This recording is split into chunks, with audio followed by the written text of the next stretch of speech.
she came up for air. All glistening with the blood and gore. She never not know the devil brains and what you think those are for. Onward into chapter 6, Sting in the Tail. This is probably my favorite single chapter of the novel. Back in the day, I don't know if this still happens, but I used to see anthologized in short story collections by various authors. Sometimes there would be a chapter of someone's novel. I remember this was the case with a chapter from Roger Zelazny's Lord of Light, anthologized in Gardner Dozois's Modern Classics of Fantasy. And I think that kind of thing can really work. And you do get a sense of like, I'm not getting all the information here, but you can still treat it as a short story. And I didn't even know it was a chapter at first when I read that from Zelazny. I was just so entertained by it. And later when I did read Lord of Light, the chapter that had been sampled, I think, was unchanged and fit in very nicely. And the two different reading experiences were equally pleasurable to me and fruitful. And I think this chapter could be anthologized from Lafferty. You know, I know we need to see his short stories anthologized more, but it might be a cool way to sample his novelistic work, to use chapters now and again, you know, because a lot of people find the novels a little bit difficult, and it might be good to just see some of their content get out there in smaller form like that. And I really think this chapter would work. And what's interesting about this chapter is that this novel has been wild so far. It's been a trip.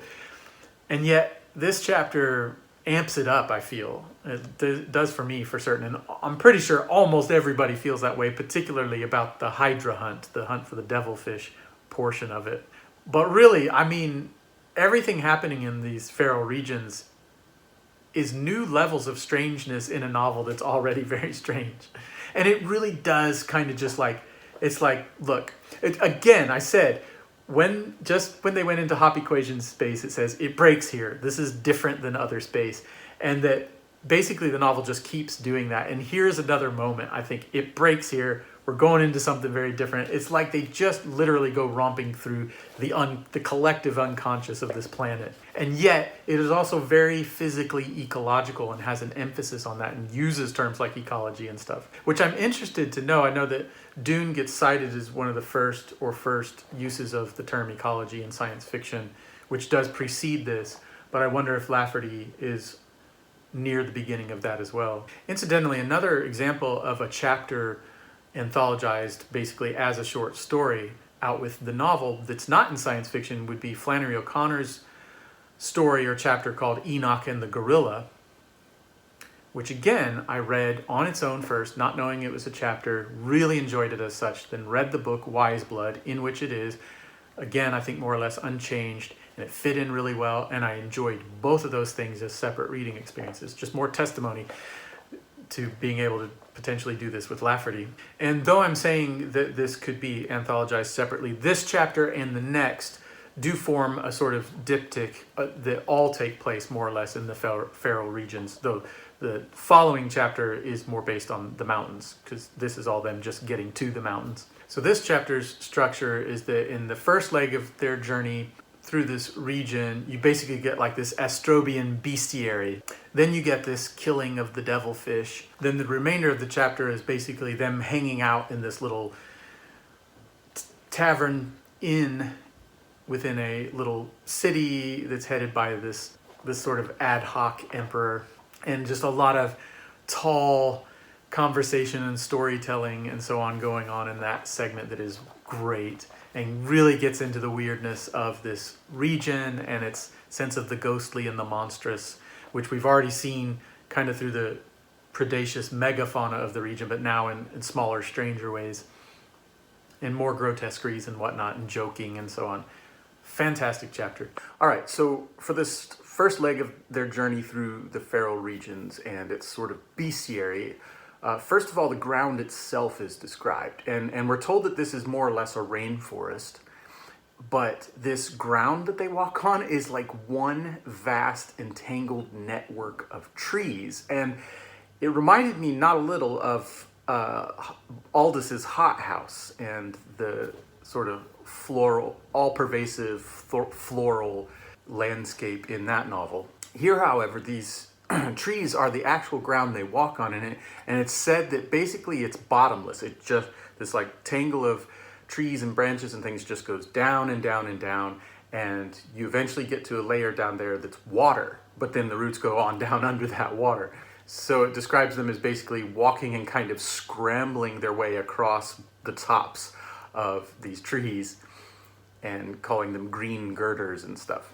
And, you know, with its watery depths, again, we have symbolic notes of the unconscious, which is especially evoked in watery sort of terms in this novel. And again, you know, adding to my little riff on Le Guin and Delaney and their subtitles to their utopias, I like to call Past Master an amphibious utopia, in and out of waters, both unconscious and cultural. And this chapter really lends to that. And early on it says, they went down through some levels of the tree complex. They came onto what was almost solid land, its presence being given away only by fitful breaks that showed still deeper worlds of deep roots and green darkness. And I've just always really enjoyed the evocation of this landscape that they're walking on. And again, it's Lafferty's concise description, but that works really well, stays in place, and kind of expands out in your imagination.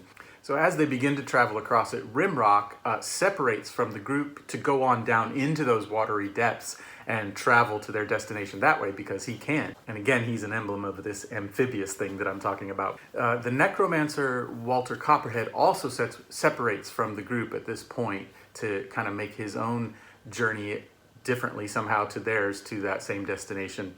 And he tells them that he'll rejoin them when they've killed the devil, at which point he will read the devil's entrails, he says. And the novel says of Copperhead that he is a haruspex, I think that's how you say that, Haruspex, which is a sort of diviner who reads the entrails of animals. And I was reminded that this term is used in its plural form at the end of Cormac McCarthy's The Child of God.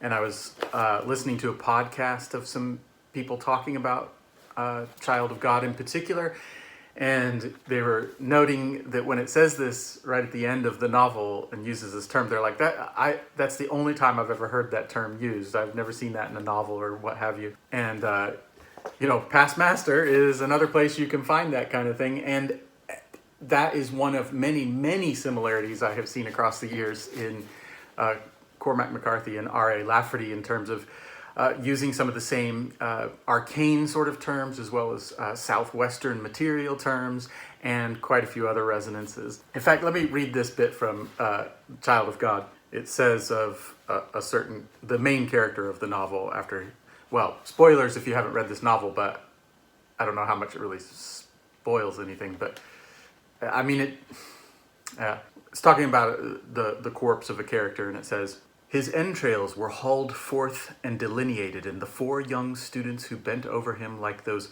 haruspices of old perhaps saw monsters worse to come in their configurations. So the haruspex term and monsters and divination and so on, similar territory there between Lafferty and McCarthy. But Copperhead here says that he's read the devil's entrails before, but he's still kind of unraveling mysteries by reading them over and over again, and that he still hasn't unriddled all their riddles, as it says. So you get mention of a species called Castroides, if you say it that way, Kastroides. I spell things out in case people just listen to this, by the way. And there's no comment given on them, but if you look that up, they're sort of bear-sized beavers, or bears as we know them now, beavers that size from the Pleistocene period. And here you have like a resonance with like what Wolfe does in Book of the New Sun, where he'll just name drop an extinct species to vaguely gesture at some future or alien fauna. And Lafferty's here using, I think, a similar technique. And it does say of these Castroides that they're on and about these aerial ponds that have these like lively surfaces sitting on swaying supports, it says. And that alone is just such a strange thing to imagine, and doesn't elaborate on it, but like this network of trees that they're walking across that has a watery layer way down there, but way up at the top there's enough solidity here and there to support whole, bodies of water, these ponds around which like beavers the size of bears are, inhabiting that area. Very strange. Another species mentioned here are called Jerusalem conies, and the J is not capitalized in Jerusalem. And they're described as ranging around from the size of a rat to the size of a sheep, but they're all of one species. And that they hop, they take great big leaps. And this provides an opportunity for a bit of wordplay between various characters and some humor, but about Thomas hopping away from Paul's question to him about whether a Christian person, as Thomas is meant to be, should be hanging out with a necromancer like Copperhead, but that Thomas hops away from his question like the hoppers are doing. But here's one of the many places where Thomas says, look, I'm not even sure I'm a Christian anymore.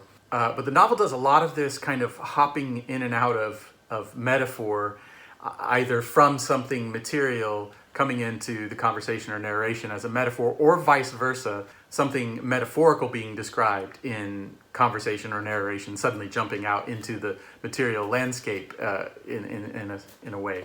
But as they're beginning this journey, you get some commentary on the feral region and the different characters' perspectives of it as to what it is and how it fits in with the planet and the utopia and so on. In the previous chapter, Scrivener had said, that region is all beyond the pale. It is for beasts, if they still live, but not for men.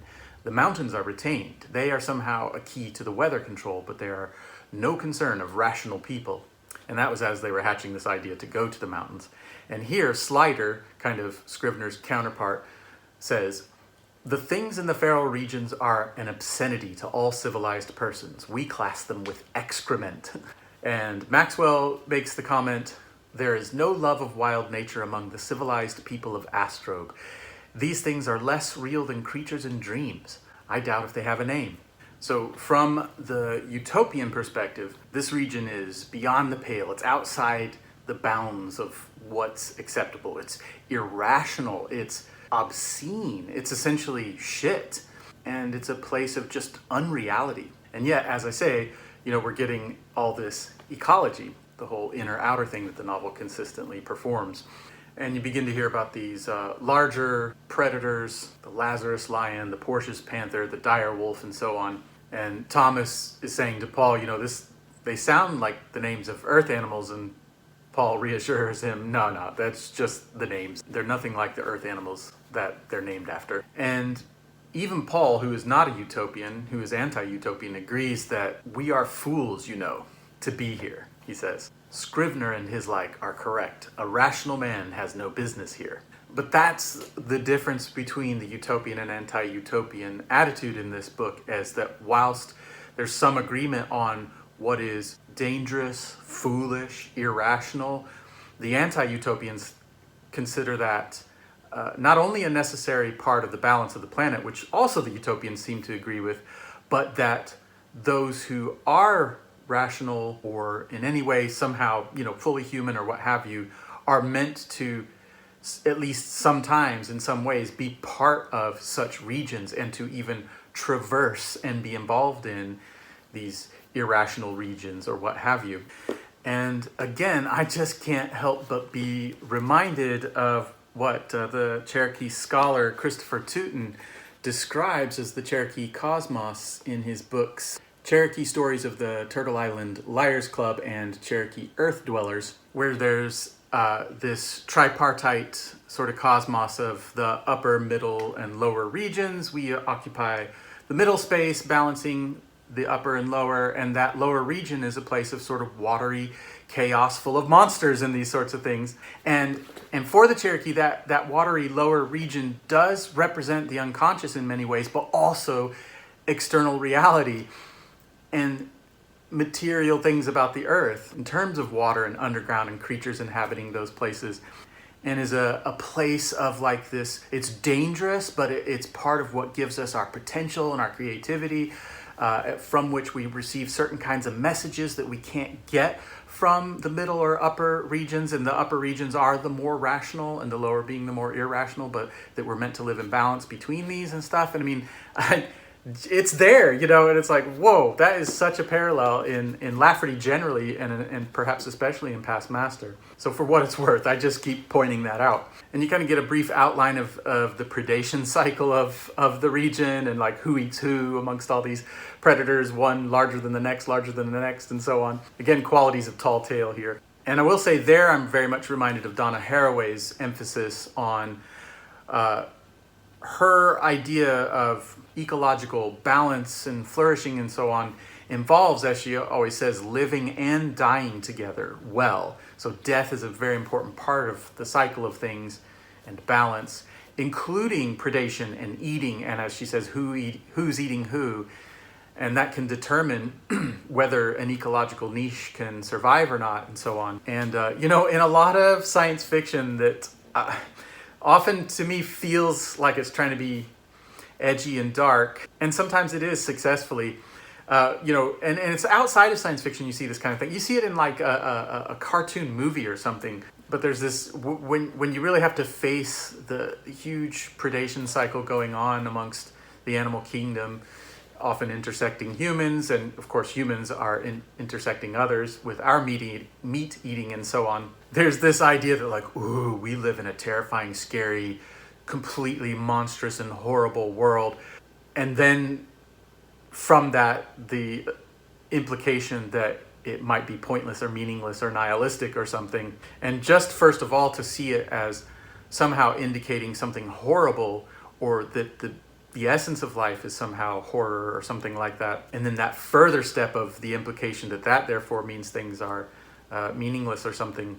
You know, there's just a lot of leaps in there, speaking of hops from the hopping creatures, that aren't necessarily justified just from that observation of the predation cycle. And I appreciate leaning into that and getting some of that aesthetic and feel and so on from that. And there is horror there. There is something to be faced there that has to be a part of any meaningful philosophy of life. But you can kind of overplay your hand with that. And it's very convincing in the moment. And a lot of readers walk away going, XYZ, especially, you know, science fiction work or whatever, was so brutal and really puts us in our place or whatever. You know, it's like, well, you know, there are other ways to view this that don't diminish the intensity of that and the radicalization of our context and our place in things, but that still can say this, oh, so meaning is bigger and stranger than we expected, rather than there is, you know, the world is indifferent to humans and all this kind of stuff. So Lafferty very much involves, even centers things in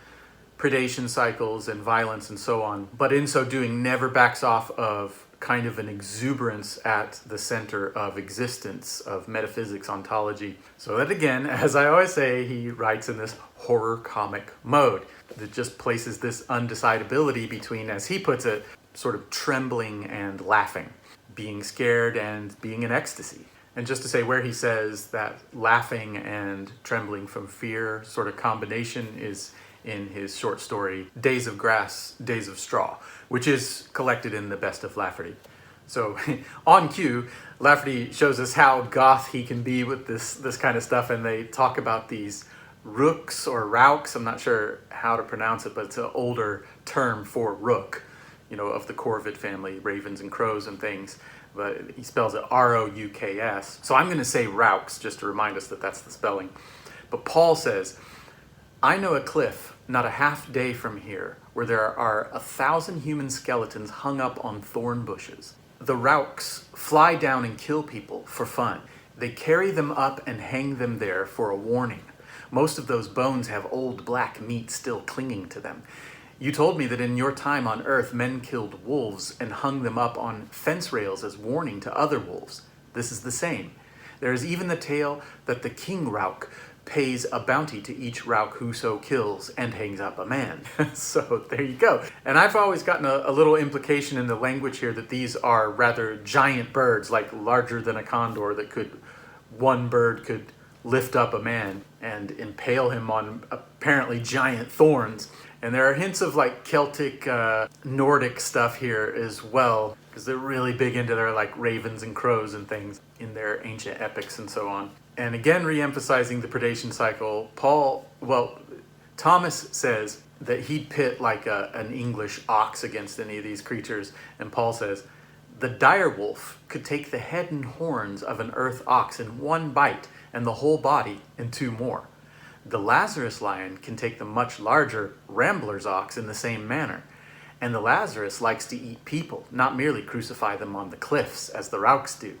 The Hydra can gobble anything in water in one bite or several, and it can snap 10 meters out of water. It has been known to take, in one bite, 6 men standing together some distance from the water's edge. And Portia's panther kills and eats the dire wolf and the Lazarus lion and the Rauk and the Hydra itself. But all around us there are 20 other species of creatures capable of slicing a man up and eating him. So you get a sense of why they're all saying, it's crazy that we're here at all. And Thomas, he's just up for everything, and he always is like, has an answer or a boast to whatever's going on. And he's like, man, you could have some really good hunting here then. He's like, you tell me of a plenitude of game. It might be an intense and rewarding life. And Paul responds that yes, the life is intense. The rewards are intangible, but for some, they are deep. But those who follow the trade do not live to a great age. But those men have a certain flavor to them. I suppose the Lazarus lion thinks so too.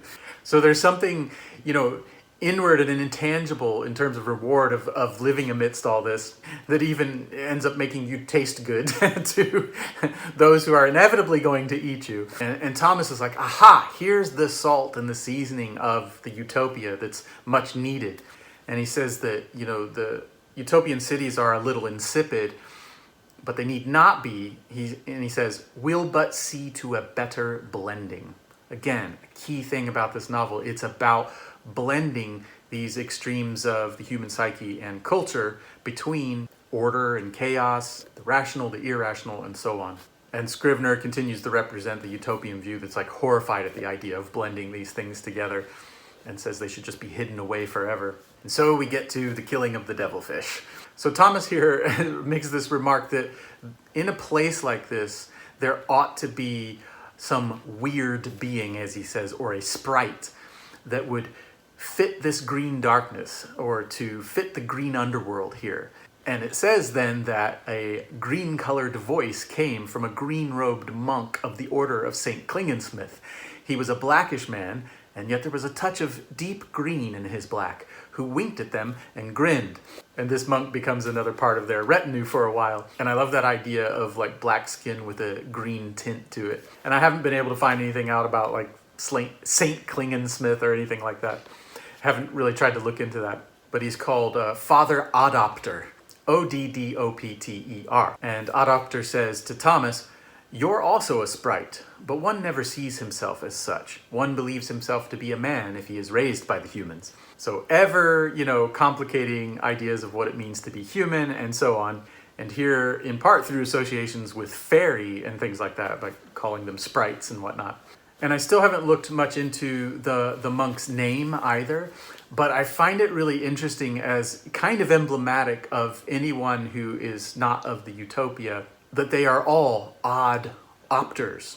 That is, they opt for the odd rather than the normal of utopia. Recall that Maxwell previously had talked about his wandering from the normal as the strange being that he is. And this whole group is literally wandering from the normal at this moment in the Faroe regions. They're all oddopters. And of the monk it says, preserve us this morning from dire wolves and panthers and programmed things. He blessed them. So like a good medieval fantasy, they've got like a monk in their retinue now and so on. And here, Father Adopter gives us one of our many summaries of this little group. I'll read this one out. There is Maxwell, the avatar, who burns up his bodies, and we pray for him. There is Evita Child, who has become something of an archetype in the salacious dreams of the men of the orders, and she prays for us. She is a character in the folklore of the Faroe lands. There is the Paul, whom we know.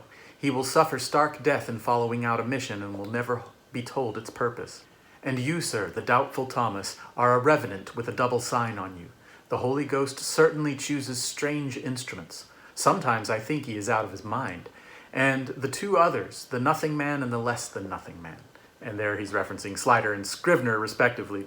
And again, just that sense of the liminal and the hybrid and the strange and the weird in this group of, from the monk's religious perspective of sort of chosen people to work out the divine plan on this planet, as it were.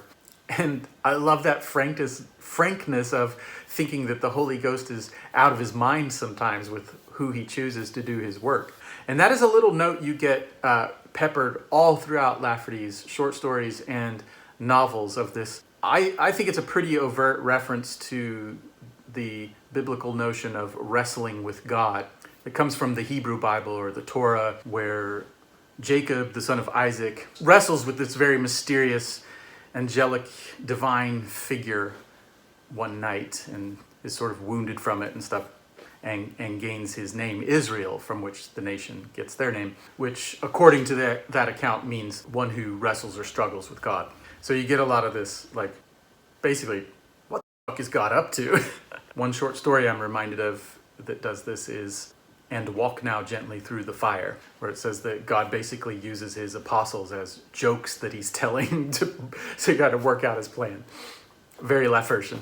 And finally we get to the hunting of the devilfish scene, and it says, "Circumstances began to assemble like cawing crows." And I've always loved that line and the idea of like events themselves being likened to a certain fauna, birds assembling, which when you stop and think about it is kind of a strange metaphor and also a pretty weird idea of time and causality and how it works. Not to try to pour too much into just that one statement, but I think it's borne out in many other things that happen in Lafferty. And again, calls out to so much contemporary eco theory like Timothy Morton and Donna Haraway and the way they talk about the weirdness of time and how it works. But there's just this great action sequence that follows that's got this like clipped but vivid detail and begins with the monk having this like cord and harpoon, and it says that he dived, robes and all, as a hawk dives powerfully into the green water. You've got yet another zoomorphism here. You know, we've gone from carrion birds to bird of prey. And this is often what Lafferty does. In addition to external animals, animals are woven throughout the very language of the sentences and so on. And it says here, "The green robe broke water again and surged up onto the rooty platform all in one motion. He drew up the cord with hands and wrists of such terrifying size that it seemed impossible that they should belong to him. The water was bloody and churning when he brought the thing to the surface and drew it half out. It was a fat discoid thing, black and quivering, and 1/3 of its circuit was angry-toothed mouth. It weighed 150 kilograms, and it could have snapped a man in two through the trunk." So, just a pure planetary romance, sword and planet type stuff. And I'm getting shades of things from William Hope Hodgson, from Gene Wolfe, especially On Blue's Waters, which is the book of the Short Sun series. In a lot of this description, another, besides Hot House by Aldous, another novel from that era that I'm getting notes of is Robert Silverberg's Downward to Earth, which I'm actually in the middle of reading, which does a lot of description of sort of predaceous fauna and stuff. And everyone I've mentioned writes good prose about these things, but Lafferty leans a little more here for me in another point of reference for me that I actually haven't read for a while, but used to be a favorite of mine, which would be C.S. Lewis's Out of the Silent Planet. And there's this creature they hunt in there called the Hanakra, H-N-A-K-R-A. And it's very poeticized. And I think there's some of that poetry in Lafferty's description, but with a tight sense of action as well. And Thomas says, "I never in my life took so grand a fish as that." And Oddopter replies, "It's but the grasshopper that one catches in his palm to use on the hook. This isn't the fish, it's the bait." So accordingly, things get much bigger and bloodier as they move on to battle the Hydra that they're just trying to hook at this point. And when the Hydra approaches to get this bait, it says, "Great wings, as it were, deep underwater and gathering for the pounce upward, the greatest wings ever." And I love that sense of size that comes from that, and that strange sort of transposition of talking about an underwater thing as winged. Also, I should mention there's, Watcher in the Water vibes from Tolkien here. So it says that the monk is like astride the discoid thing, slashing it with his knife, and it says that it bled in spectacular fountains of dark, rushing red that exploded with the lustful smell of rampant iron and strict green wood and battlefield stink. And in that sentence and onward in here, you start to get almost an old English alliterative cadence here, like Beowulf and stuff. But the whole tonality is very raucous too, because it goes between that and mixes in these sort of taunting rhymes from Evita. For example, here she says, "Devil, devil, rise and die, come and find what thing am I?" And she just keeps like saying these things. And she basically goes into, as it says, this hysteria. She's kind of in this transport or trance. And this massive, tentacled, one-eyed sea creature, as it says, emerges with lightning all around it. Kind of like, Ghidorah or something. And all of them in their sort of frenzied transport, it says they went with snake-like knives for the Hydra eye and the brain behind it, feverish in their haste. And it says that the Hydra trumpeted with an anger and agony that stabbed through the whole Faroe region, killing small birds by the very pitch of the scream. And as they've leapt on it and everything, it says, it submerged with the crashing fallback from its great surge, and the three attackers stayed with it, cutting and hacking in near hysteria. And again, if you look closely, like that's just amazing with the alliteration and assonance and so on. Crash, back, attack, hack, submerged, surge, crashing, cutting, hacking, hysteria, and so on. And it describes Evita just going like all the way inside this thing's giant eye, going for its brains, shouting, "Devil, devil, boom and bell, watch Evita give you hell." And so she has the weird voice of a small child gone mad. We're just like deep within the id here, just pure phantasmagoria punk mode. And Thomas is just on the sidelines, and he says, "Why, this is allegory acted out before my very eyes." And it says that he's shaking from the passion around him and trying to find words to deny what's going on. And the monk says, "Enjoy it, Thomas, enjoy it. Give it accolade. You were a London playgoer, but you never saw so high and roaring a comedy as this." And Thomas is just going, "It isn't real. It can't be real." And then he's like, "What is the content and real substance of this?" And note that the monk is given a clue. He said this is a high and roaring comedy. And I think that's how we're meant to take the horror and monstrosity of this whole region. Again, the horror comic mode. And then the monk actually sort of spells out what is being allegorized here. He says, "Why, it's the killing of the devil, good Thomas. The devil must be killed afresh somewhere every day. If ever he is not, then our days be at an end." And the monk makes this really interesting point here where he says that the devil is in the form of the Hydra today, but he can take on other forms on different days. He can be the dire wolf or the Portia's panther or whatever. And the monk says, "The devil has his several forms, but we must kill him every day to limn his limits." That's Limn. And this is one of those, it's the whole moment, and this sort of line or set of lines is just one of those things you walk away from the novel with, and it kind of sticks in your head, and you often see that in reviews and stuff. And in one sense, it seems kind of straightforward, especially from sort of a religious perspective. But even from that perspective, if you actually contemplate it, it's like, wait, what is this about? I think it's a really interesting, strange moment and theme in the novel. And we'll try to get into that in the chapter by chapter. But I know one of the things that I've been struck by with it over the years is kind of poignant for me, kind of applying it to things like battling your demons every day. And, by doing that battle, even killing, that you limb the limits of the diabolical or the evil, even in a psychological, allegorical way, that you show this thing does not go on forever. It has an outline, it has a shape, it has limits, delimitations. It's not the whole of reality. And it's kind of powerful in that way. And the novel's really interesting on just this insistence that the diabolical have some kind of shape and form, a corporeal form, and that it not be formless and immaterial, which is interesting philosophically and so on. And this is in quite stark contrast to really the only moment that Udin the Nothingness monster shows up in the novel, which was previously, and then we just hear about him around that. or it. But Udin is completely undescribed, without form or shape, and is just this presence and a sort of eloquence, who claims that topologically he surrounds the universe. So if you're looking for a shape of the nothingness, it's just everything. The nothing is the everything, the all, the ultimate. Whereas the diabolical, which is tied to the nothing in various aspects of the rhetoric of the novel, but that diabolical is always given form. It's limited. It has a shape. It's not everything. So interesting philosophical tensions going on there. And so as they've killed this Hydra, Paul is like panting, and it says that he came back from the deeper shadow world to one less deep. And so they're like in this sort of region of the unconscious, but they've gone even deeper into it in this battling with the devilfish. And Paul comes back out of that layer.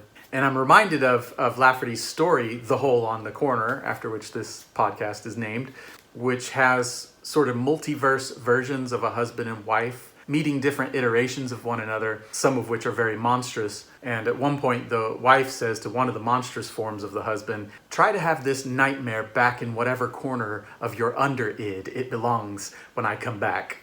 And I think that's, I think Lafferty uses that term more than once, but here that this deeper shadow world in a world that's already a shadow world is that like under-id. They're in the id and they jump into the under-id to battle the devilfish or something like that. And they all feel like they're winning Thomas over through this whole event and to their way of seeing things, and he's still calling it daft and whatnot. But meanwhile, Evita is still in the devil's eye there, and it says, she gorged and reveled there.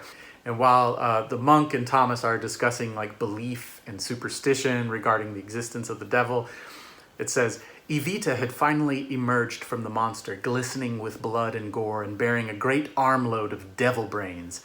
She was disheveled and her eyes were completely mad. And then she too, like Paul, it says, came out of her passion and seizure as easily as she would leap from a tree, and that she winked at Thomas and broke into chiming laughter.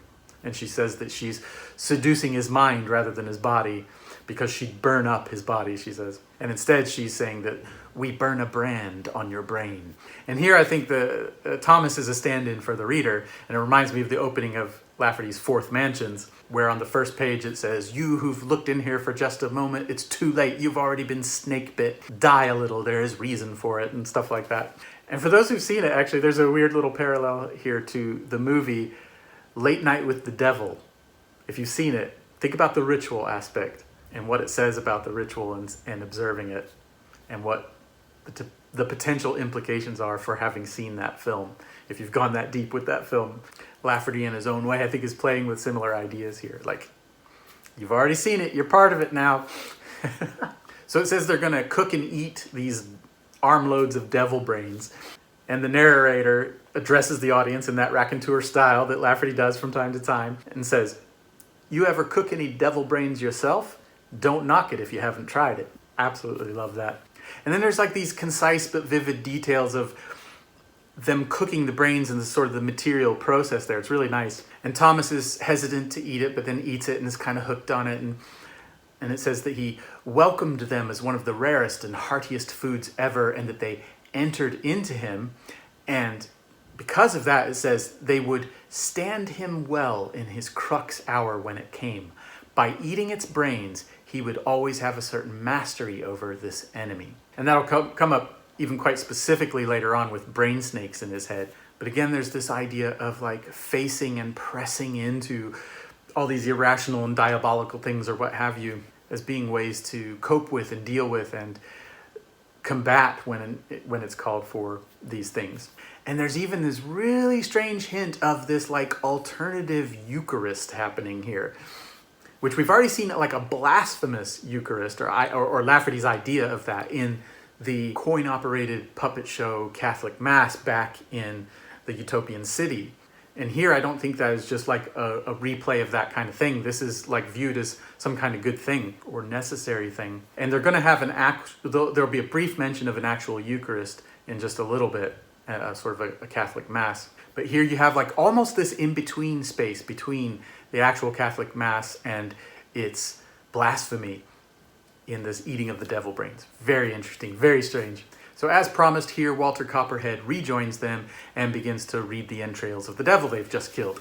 And it says of him that he'll lay out its entrails and examine them and try to unriddle riddles there as though he were an old augur. And he was. And again, there are these like touches of the material process of him kind of laying it out to read its entrails, and that they leave him to it because it's a private thing.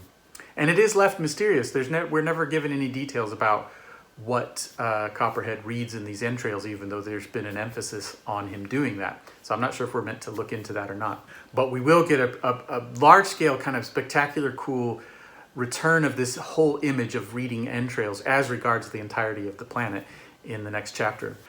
But again, he's like literally reading the monster. And I think that is what this whole chapter is about for us as readers. We are reading the monsters in this region. And maybe that's part of the point of never knowing what the necromancer's reading of the monster or the devil is. Because, if you look into monster theory and different things, monsters by their nature defy ultimate categorization or meaning and so on. So to read what is beyond meaning is paradoxical and tricky. But again, the novel seems to insist this is what we're engaged in if we want to be something more than the sort of tepid and false perfection of utopia. And there's this cool little conversation about the theology involved in the fact that some of the Ansels have not been raised to sort of human level consciousness, and those are hunted like other non-human animals and eaten and so on. Very interesting little ties to Narnia of all things there. And so here they come to this little city called Goslar that's the place of these Salic emperors, it says. And this whole back half of the chapter is something that I had completely forgotten because I was so focused on the devilfish and everything. So in my first couple of readings, when I would come to this part, I'd always be like, oh yeah, there's all this cool weird stuff too.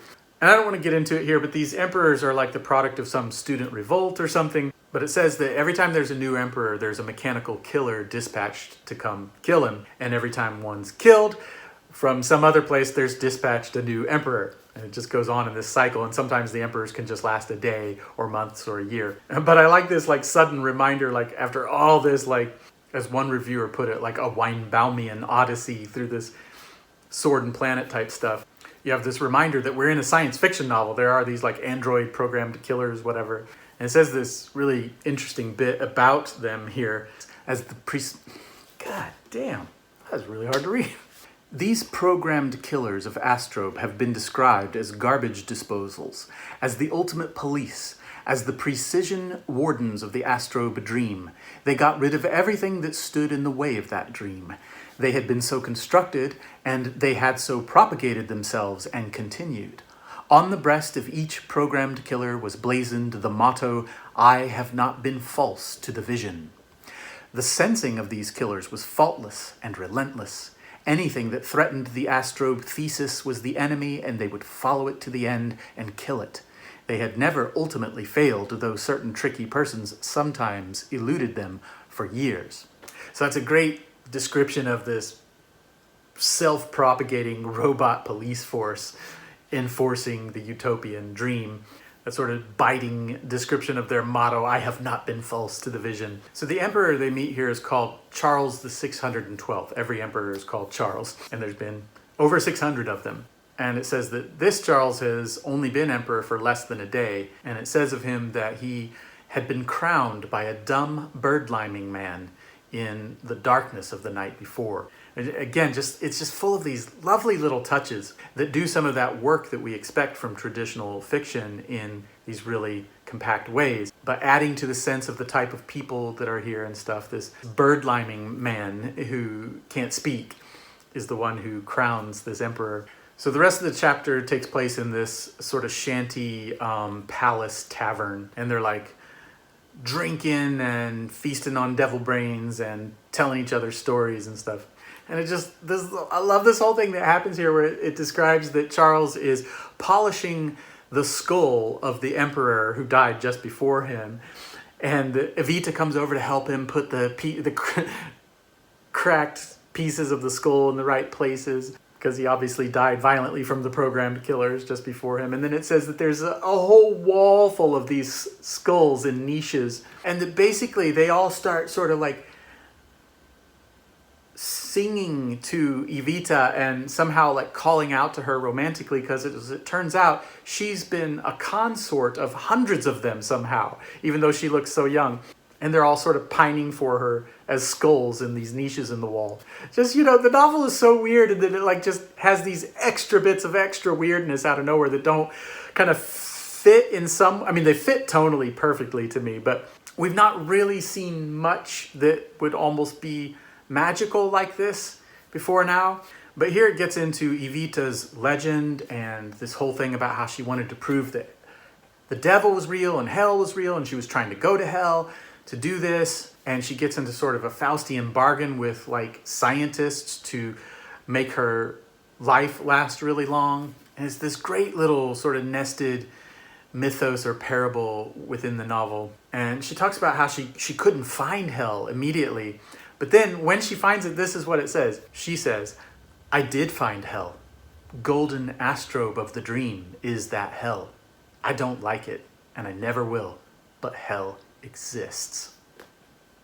Wow, this is so interesting that this is where Lafferty, traditional Catholic Lafferty, would go with this discourse and saying, yeah, hell is real. It's right here in our socially engineered utopias, particularly utopias that try to base human perfection on the erasure or repression of so much of what makes us human, the so-called irrational and so on.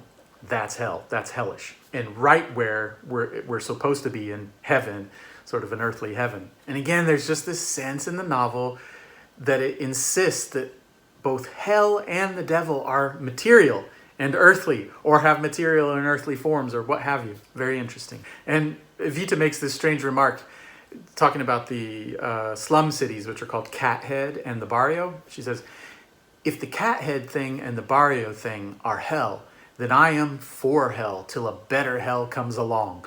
But I will not accept so extreme a hell as the vision of Golden Astrobe. It stifles, it blows out souls like rows of candles. And that last sentence is what Literally Books, Virgil over at Literally Books, ended his review of Past Master on. He ended with that quote, "It blows out souls like rows of candles." And as I said, the way metaphors and materials hop in and out of each other in this novel, at this point, a row of candles blow out in their actual tavern. But this idea of being for hell until a better hell comes along, etc. But that's key to this novel, about choosing something that seems hellish by utopian standards is still better than the alleged heaven of utopia, which is a worse kind of hell, even than suffering in these slum cities, so the novel says. But the candles have blown out because this man has come into the tavern from outside, and he says, "The ghosts are bad tonight, Emperor.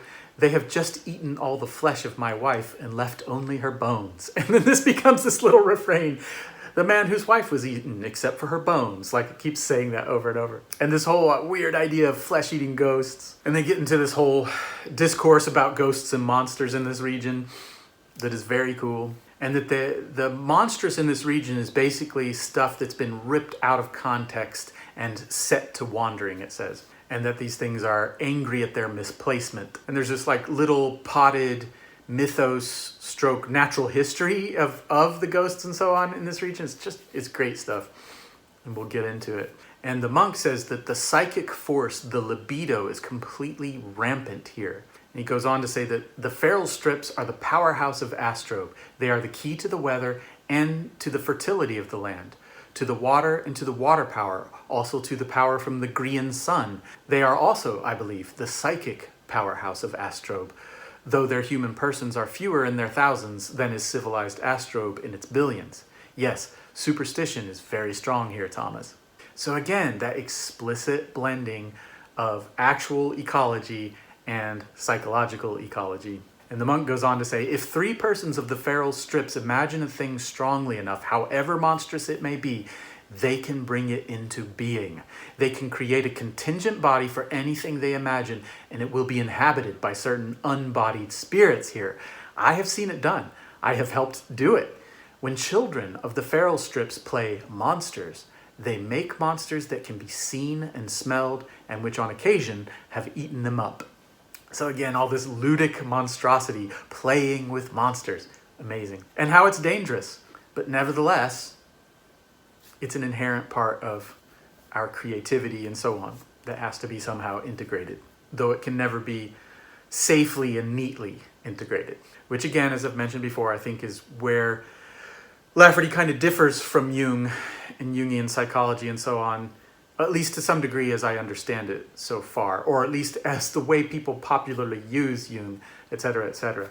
Lafferty's idea of psychological wholeness is never going to be absolutely complete or perfectly harmonized. And if it is, then it's a sign that you're being reductionist, and that's going to come back and bite you in the ass. And in that sense, I can't help but see parallels more with Lacanian psychoanalysis from Jacques Lacan, which I'm still studying, but from what I understand of it so far, I think that matches on a little more to Lafferty, though I'm sure it's not like complete agreement there either. And it talks about how like sort of psychic creatures that have been banned in group therapy in the utopian city end up showing up in these feral regions, and that even people make like a business out of breeding and slaughtering these banished psychic creatures. I don't know. It's amazing. But Thomas is inconsistent here because he's talked about a better blending, but he begins to talk here about just quarantining this region and so on. But when he suggests this, the monk responds that, look, civilized Astrobe, as he says, is but a thin yellow fungus growing on a part of the hide of the planet. Should this shaggy old orb shiver its hide uncommonly but once, the golden Astrobe civilization would be destroyed instantly. And then he says, bless this meat, it's good, because they're all feasting and so on as they have these conversations. But again, that sense of an ecological, more than human, planetary reality that is deeper than our attempts at civilization and so on. And that we are fragile and precarious in comparison to. And so attempts to master the more than human is futile. But again, not necessarily then implying that it's indifferent to us or it's all meaningless or what have you. Rather that our meaning making and social projects and so on are going to have to, if they want to do it well, operate in light of that fragility and precarity. And Thomas even talks about like exterminating the people in this region here, and the monk is like, oh, you'll get in trouble with the ecologists if you do that, because these regions are part of the balanced ecology of the planet, as it says. And that the people here, it says, are under the wildlife department. So Astrobe Parks and Rec, but they're all like drinking, as it says, green lightning from the barrel and and telling stories. There's a prank pulled on Thomas that's funny. And it ends with this little round of stories that are just great. They're just like these little summaries, and they're awesome. And they do this again in a slightly expanded version right toward the end of the novel. So there's a lot packed in here. And because I've like just been skimming over it, especially the back half of the chapter, it can sound a little bit chaotic, but I hope you can see how it's really playing into the central themes of the novel. And I think when we go through it in more detail, we can see how these things tie together more and more, whilst, as their purpose is, still resisting complete closure or holism or what have you, because that's the point. Devil fish, how can do it and I make it go squish, squish.